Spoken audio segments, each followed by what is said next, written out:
وما من دابۃ الا علی اللہ رزقها. بڑا مزہ آتا ہے یہ پڑھنے میں. زمین پہ چلنے والی جتنی مخلوق ہیں، چاہے خشکی میں یا سمندر میں، سب کا رزق کس کے ذمے ہے؟ اللہ کے اوپر ہے، اللہ کے ذمے ہے. وَيَعْلَمُ مُسْتَقَرَّهَا وَمُسْتَوْدَعَهَا، سب کے ٹھکانوں کو بھی وہ جانتا ہے. بعض لوگ کہتے ہیں کہ پھر بھوکے بھی تو لوگ مرتے ہیں. اگر سب کا رزق اللہ کے ذمے ہے تو پھر بھوکے لوگ، کچھ جانور بھی بھوکے مر جاتے ہیں. قرآن مجید میں جہاں بھی اس طرح کے کلام ہے نا کہ اللہ رزق دیتا ہے یا اللہ کے ذمے ہے یا یہ کرو گے تو رزق ملے گا، تو وہ تمام باتیں اللہ کی مشیت کے ساتھ متعلق ہیں. مشیت کا مطلب یہ ہے کہ جب اللہ چاہتا ہے.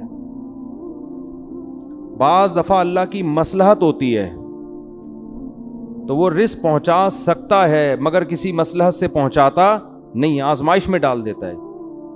تو ان آیتوں کا مطلب یہ ہے کہ اللہ کے نظام میں خرابی نہیں ہے یا اللہ کی ذات میں خرابی نہیں ہے. بعض دفعہ جان بوجھ کر اللہ کسی کو آزمائش میں ڈال کے بھوک سے مار دیتا ہے، کیونکہ یہ بھی موت کا ایک طریقہ ہے. جیسے اللہ کسی کو ایکسیڈنٹ میں مار دیتا ہے، اللہ کسی کو بخار سے مار دیتا ہے، کسی کو وبا سے مار دیتا ہے، تو اللہ کسی کو بھوک سے بھی مار دیتا ہے. اس کا مطلب ہے کہ اللہ کا نظام خراب نہیں ہے، تو یہ آٹومیٹیکلی نہیں ہو رہا سب کچھ جو کچھ ہو رہا ہے. لیکن حقیقت یہ ہے کہ ہم مشاہدہ کرتے ہیں ایسی ایسی جگہوں سے اللہ رزق پہنچاتا ہے کہ آپ کی سوچ ہوگی اور لگتا ہے کہ واقعی یہ کام کس کا ہے؟ اللہ کا. میں اکثر ایک واقعہ اپنا بیان میں سناتا رہا ہوں، بہت پہلے، پرانا ہو چکا ہے، پرانے لوگوں نے سنا ہے، نئے لوگ نہیں سنا، لیکن مجھے بڑی عبرت ہوئی تھی اس واقعے سے. میں گلشن اقبال میں رہتا تھا تو ہمارے صحن میں بلی نے بچے دے دیے. اور آپ کو پتہ ہے مائیں جب بچوں کو فیڈ کراتی ہیں نا تو بہت زیادہ ان کی انرجی سرو ہوتی ہے، ان کو بھوک بہت لگتی ہے، ان کو پہلے سے ڈبل خوراک چاہیے ہوتی ہے.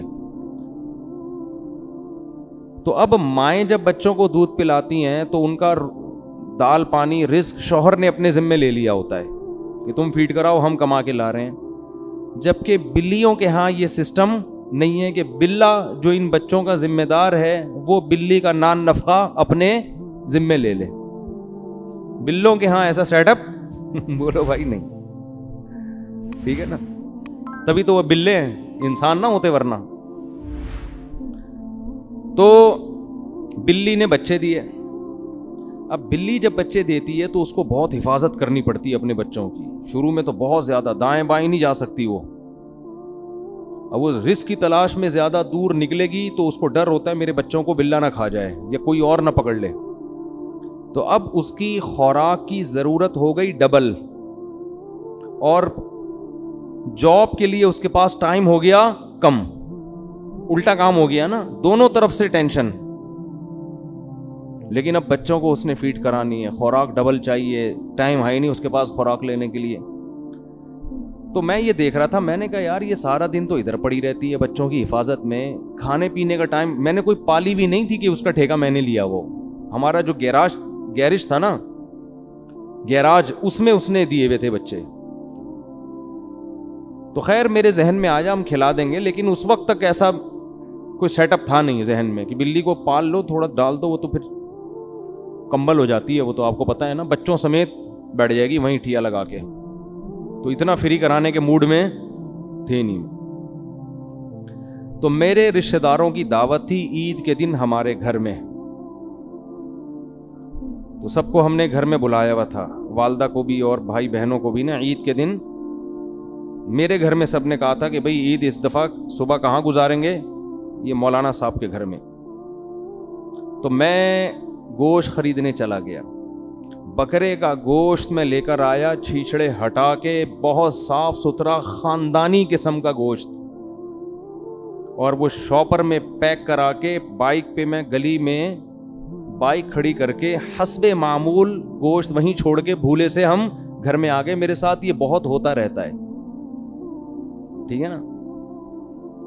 گوشت ہمارا کہاں لٹکا ہوا ہے؟ بائک پہ لٹکا ہوا، اور ہم بھول ہی گئے کس سلسلے میں جانا ہوا تھا اور کس سلسلے میں آ رہے ہیں. تو گھر والوں نے کہا بھائی آپ کو بھیجا تھا گوشت لینے کے لیے.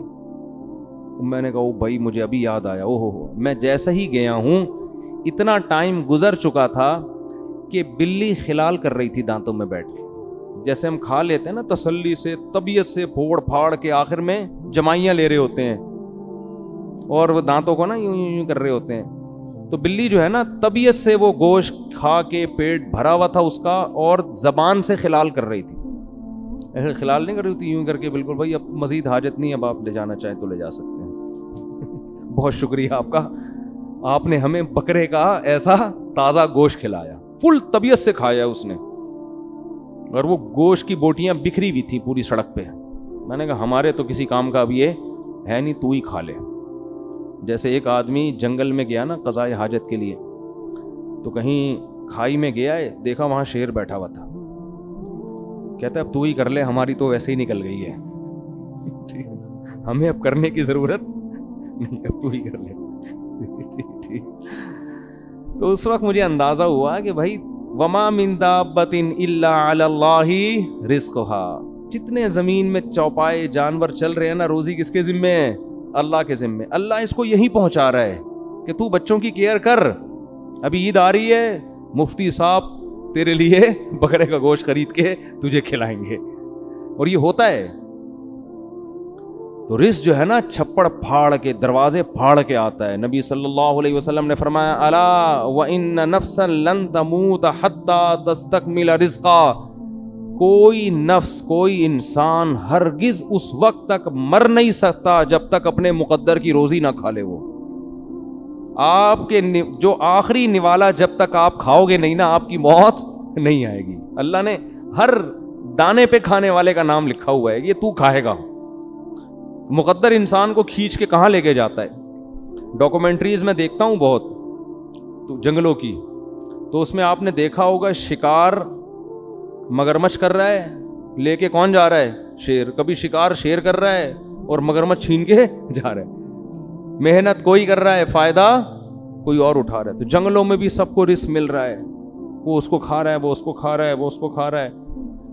تو اللہ نے فرمایا وما من دابۃ فی الارض الا علی اللہ رزقھا. اسی آیت کی وجہ سے اور اس جیسی دوسری آیتوں کی وجہ سے علماء منع کرتے ہیں کہ رزق کی تنگی کے خوف سے نسل روکنا جائز نہیں ہے کہ میں بچوں کو کھلاؤں گا کہاں سے. اس کا مطلب یہ بچے آپ کے بچے پہلے ہیں, اللہ کی مخلوق نہیں ہے. بھائی اللہ کی مخلوق پہلے ہیں, آپ کے بچے بعد میں. تو اللہ نے تو اپنی مخلوق پیدا کرنی ہے, ان کو پالنے کے لیے ماں باپ کو پیدا کیا ہے. یہ امانت ہے جو اللہ والدین کے حوالے کرتے ہیں کہ میری مخلوق ہے, تم پالو اس کو اور تمہیں بھی اس سے فائدے پہنچاؤں گا. آپ کہتے ہیں اللہ کی نہیں ہے, یہ تو میرے بچے ہیں, میرے ذمے, میرے ذمے. کیسے بچہ پیدا ہوتے ہی ماں کی چھاتیوں میں دودھ آ جاتا ہے؟ اتنی بڑی دلیل کہ یہ کس کے ذمے ہے؟ اللہ کے.